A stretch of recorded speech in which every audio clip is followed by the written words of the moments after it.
okay, let's say the relationship, there is something going on. How do we fix this, and is this fixable? Does it mean Mhm. we go to couples counseling? Does it mean we do psychedelics together in the woods? Does it Right. mean that we try ethical non-monogamy? And it sounds like the through line for all of this that I'm sure you've seen through your clients, and I'd love to hear that it's mainly about communication and that everybody is not communicating enough. Is that accurate? Which part? Like the doing well in non-monogamy is about the Yeah, communication? is that like it just sounds like in general every relationship could benefit from more communication about Correct. how people are checking in with each other. I would say that's very true. And here's what I use this analogy with non-monogamy, and like you're taking your relationship to the gym. So a monogamous, Hmm. and you read in my bio that I do believe that monogamous relationships and non-monogamous relationships are the same in terms of what makes them healthy, the different aspects. I mean, my relationship training is Gottman training. So Gottman is for monogamous, really all that research was done on Yeah, big monogamous fan. relationships. But the non-monogamous relationships just have to have all those pieces, all the parts of their house in very good order in order to invite in that complexity.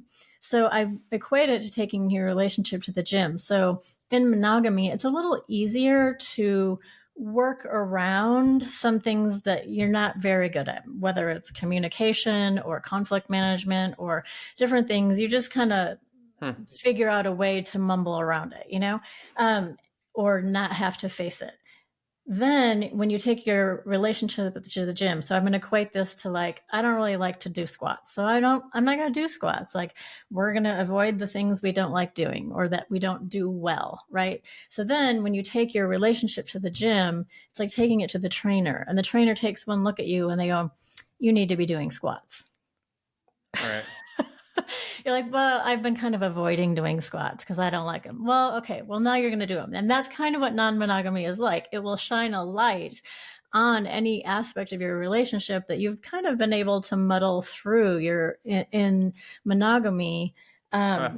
In a way that now you can't ignore that piece. And that's another reason that non monogamous couples often end up feeling so much closer, is because it's a Huh. commitment to the relationship and Right. a commitment to acknowledging and then fixing these cracks that you find in your foundation that surface because of non-monogamy, and just I'm going to say just because of the added complexity that you're bringing in and the emotional complexity.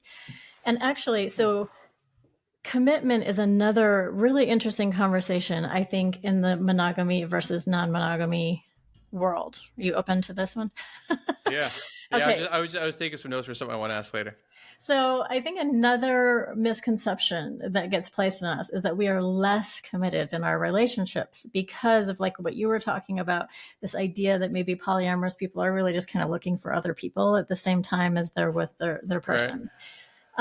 So I'm going to assert that we are more committed in some ways. And that is, here's one way in which I think monogamy hasn't taught us very well in what is commitment. So I think a lot of us have internalized that commitment is I'm going to commit to this person.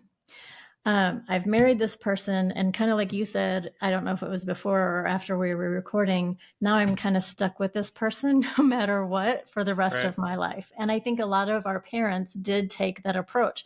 And we saw a lot of unhealthy relationships growing up because of this idea. So when you commit to a person, that kind of opens the door for them to treat you in any way that they're going to treat you. But now you've committed to this person and you're going to stick to it. I would say a better way to look at commitment for everybody, and actually this is what the Gottmans teach as well, is I'm committed to a relationship with this person. And our commitment, our combined commitment, is to always keep this relationship in a place that's working for both of us. And so In a monogamous relationship, you also want to be having these conversations on a regular basis of like what is working and what isn't working.